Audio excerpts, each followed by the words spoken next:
We're about to dive in deep, baby. That's what she said. What is up, Flick fans, and welcome back to my channel. As promised, I am back with a spoiler-heavy video talking about Love, Death, and Robots. Guys, I loved this series. Cannot wait to talk about it. If you missed my spoiler-free review, that is on my channel right now, giving you guys just my overall thoughts on what I thought about it and my official score for the series. That's not what this video is. Today we are focusing on the individual episodes. I am going in chronological order, not the order on IMDb. For some reason they kind of messed that up. Unless they changed that. I'm going in the order that Netflix gave to me, the order that I watched it. We are starting with episode 1. I'm going to tell you guys which episodes I really liked and did not like at the main end of this video. But first, let's talk about each episode of Love, Death, and Robots. First up is Beyond the Aquila Rift. Awakening after traveling light years off course, a ship's crew struggles to discover just how far they've come. And what a great first episode. This is a great way to get you invested into this series. It really sets the tone for what is to come because it has this story in place. And then at the end of this episode, there's, of course, a twist, and that happens multiple times in multiple episodes. But for me, this was really one of the most impactful ones because you can see how much this guy cares for this girl, but cares for his crew as well, and he's confused. Why are we here? Why are we light years off course when everything was going according to plan? And then at the end, you figure out they're not where they think they are. They are on this alien world where the ship is all wrapped up and things have just spiraled out of control completely. And then you figure out that he is stuck in this loop of time. He is unaware of what is happening to his actual body. What he is seeing is happening in his mind, and what a scary situation to be in. This is one of the more frightening episodes to me just because of the visuals of when he gets out. He is so skinny, you can see the lack of nutrition and food, and then he just goes back into the cycle. Imagine living every single day like that, probably realizing it, figuring out, and then getting back in that position, guys. This first episode was a great way to start this show off, set the tone, and I was really excited to see what comes next. Up next is The Secret War. So elite units of the Red Army fight an unholy evil deep in the ancient forests of Siberia. A very different episode from the first. You start off thinking you're watching this Siberian war and you're like, okay, this show is not going in the direction that I thought. And then you see the creatures, and the creature designs in this kind of reminded me of the creatures in A Quiet Place, but I really liked the look to them. They were scary. You can feel this family dynamic between the father and his son. And the end of this episode was just sacrifice and what it means to save others by sacrificing yourself. The same animation as the first. It feels like a video game cutscene in a way, and I'm not saying that in a negative nature.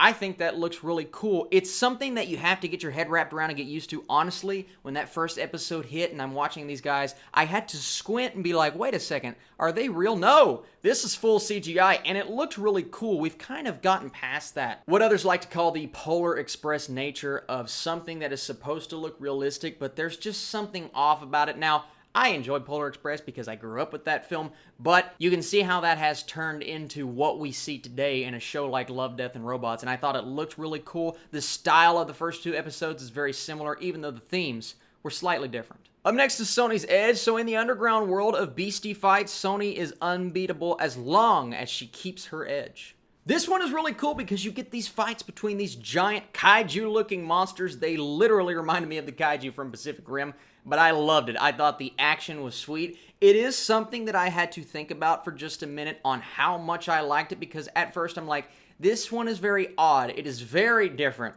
from the first two, but thinking about it and the twist where she is actually the creature, the villains think they have her cornered, and then it turns out that she has them cornered. I love that. I thought the twist was brilliant. Now, this, as the first one did, has a bit of nudity. It is a tad bit uncomfortable because it is animation, of course, but this was a really cool story, and I dug episode 3. I thought it was really cool. Next up is Sucker of Souls. So unleashed by an archaeological dig, a bloodthirsty demon battles a team of mercenaries armed with cats? I mentioned the theme of cats in my spoiler-free review that goes throughout 2 episodes, and it starts with this one, which takes us back to an archaeological dig where they're exploring and they encounter this beast, this monster that ends up being afraid of cats. And that is the weapon that they use against it. I like this episode quite a bit. It has a nice amount of humor. It's really the first bit of humor that we've seen in the series so far. And I believe this is the episode where the man gets chopped down the middle and you see his skin and then his bones and then his brain just slowly start to get revealed and then chopped in half. And that's when I sat back and went, this show is doing something that we have not seen in animation in quite some time. It really is crazy. It's like Rick and Morty, that level of crazy, without all of the humor. It's if Rick and Morty took itself completely seriously. That's what the series as a whole kind of is, but this episode in particular, I liked. I didn't love. It's not the most invested I've been in any of the episodes, but I still thought it was pretty good. Hey guys, so this is really awkward, but I'm actually out of town, and the footage that I filmed for the 3 robots portion of this video is unusable, so I'm having to refilm it in my car at nighttime while I'm editing this video. So there you go. So that's the premise, but I could not make this video without talking about 3 robots. So 3 robots set out on a post-apocalyptic tour of a city that has been destroyed. And this is the point of the video that I just have to say, so far, so good. The first few episodes of this series in general have been awesome. I love the first 3. I really like what it has going for it, but 3 Robots really takes it in more of a comedic direction. We've had a lot of action and intensity so far. I found this to be really intriguing, really engaging. I love the conversations between the characters, and this really is not the only show, but this is one of those shows that I look at and I say, I want more. I want an entire series based around these 3 characters because they are hilarious. I see them getting in even more zany situations than they got in this particular episode, and overall, another win for this series. I love 3 Robots. Next up is Ice Age. So a young couple moves into an apartment and finds a lost civilization inside their antique freezer. This episode starts out, I'm thinking like episode 1, is this just CGI versions of Mary Elizabeth Winstead and Topher Grace? No! This is actually Mary Elizabeth Winstead and Topher Grace, and this is the only time we see actual people play roles, and I really liked how different this episode was. This may be one of my favorites just because opening up the freezer and seeing these civilizations being built by this small group of people where they're going through revolutions and they're fighting in wars, and then there's a nuclear war, and I thought at some point they were both going to get killed and somehow these mini creatures would like take over the world or something. No, the stakes aren't that big. They just get so technologically advanced that they either find their way out of the freezer or that was just them blowing themselves up, and then we see everything has restarted. You see the dinosaurs and basically going back to the Stone Age, guys. I thought this episode was super cool, and I loved how chill they both were. They're just like, there's this civilization growing at a super high speed in the freezer, and that was hilarious. I love the level of humor to this episode and the mix of animation and what happened from that standpoint, guys. This was a really cool episode. And we move on to The Witness. So after seeing a brutal murder, a woman flees from the killer through the streets of a surreal city. Alright, so this one kind of freaked me out a little bit. It took me a bit to realize what was actually going on, and then at the end I'm like, alright, this is really Inception level stuff. You have, at the beginning of the episode, he murders her, and she sees that he has murdered her, so he tracks her down, and then she gets the upper hand and actually murders him, looks out the window, and sees the exact same situation that we saw at the beginning of the episode. So basically, they both murder each other, and they continue to go through that time loop. Another time loop, kind of a flashback to episode 1, once again, reoccurring themes, and it was very cool, especially to think back about. There was not a lot that happened in this episode other than a little bit of a chase scene and seeing the really cool production design and the colors of the background. Otherwise, I thought this was a pretty good episode as well. Next up is Suits. So a community of farmers use their homemade mechs to defend their families from an alien invasion. I was not as invested in this episode for some reason, which is odd because my entire family is full of farmers, so I should have loved this. I thought it was cool, don't get me wrong, and the premise was interesting. There was just something about it, I'm like, yeah, I've seen something similar before, until the end of the episode when you figure out that they are actually on another planet surrounded by a dome where these creatures have been coming in the entire time. Guys, I thought this ending was one of the better endings of any of the episodes. The episode as a whole was pretty good. I didn't love it, but the ending was really cool. This is the one I want to talk about. When the yogurt took over. So after scientists accidentally breed super intelligent yogurt, it soon hungers for world domination, guys. This episode was zany and crazy. Everything I said in my spoiler-free review that this entire show was, a lot of it spawns from this episode. It is just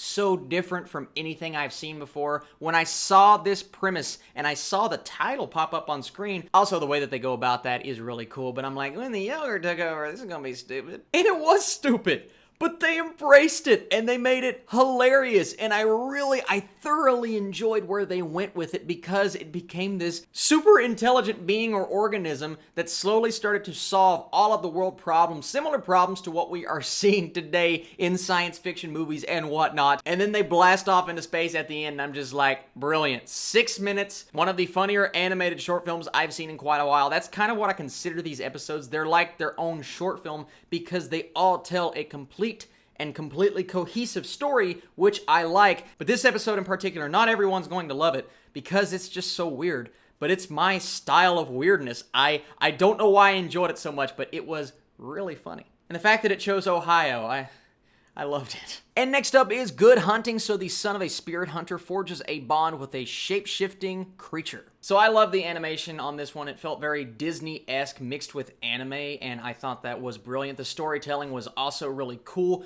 There's a lot of lore packed into this one episode, and this is one of those that I see and I wanted a bit more from, but I would love if this was like an hour to an hour and a half, an entire story based around the fact that this woman is going back and taking revenge on the people that turned her into a cyborg while turning into this creature, guys. I just thought this episode was so cool from a standpoint of someone who loves anime. If you love anime, this may be your favorite episode out of all of them, and the 2D brings a nice break from all of the 3D action that's been going on, guys. I thought this was a pretty good episode. And then we have the dump. So Ugly Dave calls the garbage dump home, and he's not about to let some city slicker take it away from him. This one cracked me up because I know people like this guy. They just old, run-down men that don't give a care in the world, and they're living in filth, and then something happens that changes their entire world, and he adopts it as a pet at the end, and it eats the guy who he is telling this story to. Now, that guy was a jerk, don't get me wrong.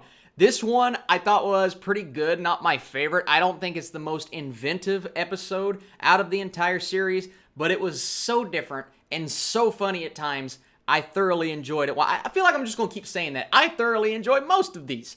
I liked it. So then we have shapeshifters. Deep in Afghanistan, 2 Marines with supernatural powers face a threat from one of their own kind. This one is potentially one of my favorites. I'll get into that at the end, but I thought this was so cool. They mixed this fantasy element with a war setting, not necessarily a war episode. And you see these people getting treated this way from their generals, people in charge, and I'm like, hold on, that's not fair. These guys are more powerful than all of you. And then that face-off at the end with the werewolves, guys. I thought this was so cool. I thought the different style of 3D animation was great. I love the look of it. I love the feel to it. And at the end, when he's walking off and carrying that body in that body bag, it just got me a tad emotional, if I'm being honest, and that is the power of good storytelling, guys. Love this episode. Then we have Helping Hand. So stranded in orbit, an astronaut must choose between life and limb before her oxygen runs out. This is Gravity mixed with 147 Hours. It is a very familiar episode because it is kind of a mix of those two movies, but it is one that is deep and emotional, and you can feel the turmoil that she is going through when she is slowly taking her own arm off, and I even like the joke at the end. And the name of the episode, Helping Hand.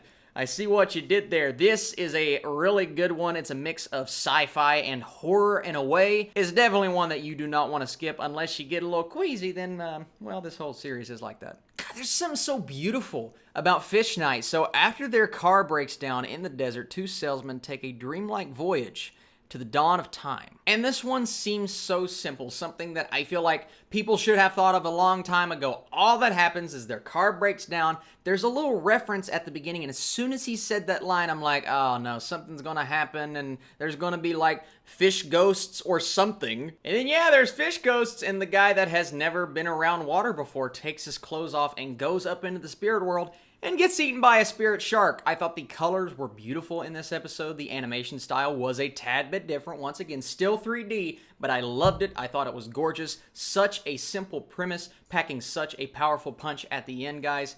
I loved it. Then we have Lucky 13. So after a dropship, Lucky 13 lost 2 crews. No pilot would fly over her, but rookies don't get a choice. And this is another one of those that I thought was just okay. I really liked the lead. I thought the actress was awesome. She conveyed emotion through her voice performance, and that's something I've not really been talking about is the actual voice performances in this show. They've all been really good. I don't think there's a weak performance in any of the episodes, and I really like this girl. Unfortunately, the story surrounding her I thought was just okay. It's another space alien battle, and you have to do the thing at the end to save all of the people. We've seen it before, but the animation was really good, and the lead was the best part. Up next is Zima Blue. So the renowned artist Zima recounts a mysterious past and the rise of fame before unveiling his final work. Did not expect the ending to this episode. This one was very odd and different. The animation style is what really got me. It once again felt like a different style of anime. I loved it, the color palette, especially since he is building these blue works of art so giant in space, but I loved the look of it. I thought it was all so beautiful. And then you come to the end of the story, and it turns out it was just a robot that cleaned a pool. And it developed into this super advanced being that everyone gathered around to watch, and then he just deconstructs and goes back to the simplicity of life. There are so many things about this episode that you can look at and say, well, that's silly, but then it's kind of beautiful the way that it ends. It's almost poetic at times. The themes, the way that it displays, and it hits on your importance of life. There's something beautiful about this episode in particular, and it's another one that I really enjoyed. Then we have Blind Spot. So a gang of cyborg thieves stage a high-speed heist of a heavily armored convoy. I like Blind Spot. Once again, I didn't hate any of these episodes. This one just felt the most familiar to me. It was cool, don't get me wrong, and I liked the action scene. It just felt more like something I have seen before. Didn't really have a deep emotional theme, even though there's a tad bit of emotion towards the end. Overall, I thought this one was okay, and I promise we're almost to the end. And we're here, so Alternate Histories is the final episode. Want to see Hitler die in a variety of comically fantastic ways? Now you can! Welcome to Multiversity. Okay, I love how they went about this. They could have done it in many different ways. They made the animation style a bit funny. Haha, we're wacky, we're killing Hitler in multiple different ways. If this gets another season, I want to see more of this. I know they teased the Abraham Lincoln thing at the end. This is a good, one of those ongoing series. It feels once again like a Rick and Morty-esque in the vein of Interdimensional Cable, how that runs through every season. I want to see that again because it was funny. It's okay because it's Hitler. It started to get slowly more outlandish as it went along because the first one, it's like, oh, that's cool, that's realistic, and then it starts to get not realistic, and they play on that. They play on the humor. They know exactly what they're doing. It's smart in its own funky and crazy way, and it was the perfect way to end, in my opinion. You ended off with something a little violent, a little creepy, but really funny. You keep your audience engaged, and you send them off with a laugh. I thought it worked well. In terms of my favorite and least favorite episodes, it is really hard to pick a favorite. I think I am honestly stuck between Shapeshifters when the yogurt took over. I don't know what it was about that. I loved it. I'm probably going to be the only person on the face of the earth that loved that episode this much, but I think I actually have to go with Shapeshifters. I just loved what that episode was all about, bringing the fantasy element into it, not knowing what they were going to turn into early on in the episode, and then seeing what happened at the end and that emotional impact. That got me more than anything else, probably. Even though there are so many episodes I could throw in, I honestly didn't hate any of the episodes, but if I had to give you my least favorite, I'm stuck between Blind Spot and Lucky 13. Probably have to go with Blind Spot just because it's the least memorable. At least Lucky 13 had a really good lead. Blind Spot was just okay. I think it's the one that I want to forget about the most. Once again, not horrible, just okay, but definitely my least favorite 2 episodes. Now, first off, I'm sorry this video is so long, but there's just so much to talk about with this show, guys. 18 episodes that I had to cover in this video. Please, I want you guys to be in the comment section right now talking about this show, favorites, least favorites. But this was so much fun. This is the first spoiler review I have done in a long time for a Netflix show. I hope you guys enjoyed it, and I will be back very soon with more Netflix reviews, more content, and then next weekend, I know I'm looking way ahead, but I may have a early screening of a superhero movie, Shazam! We'll see what happens. You guys are the absolute best, and I will catch you very soon.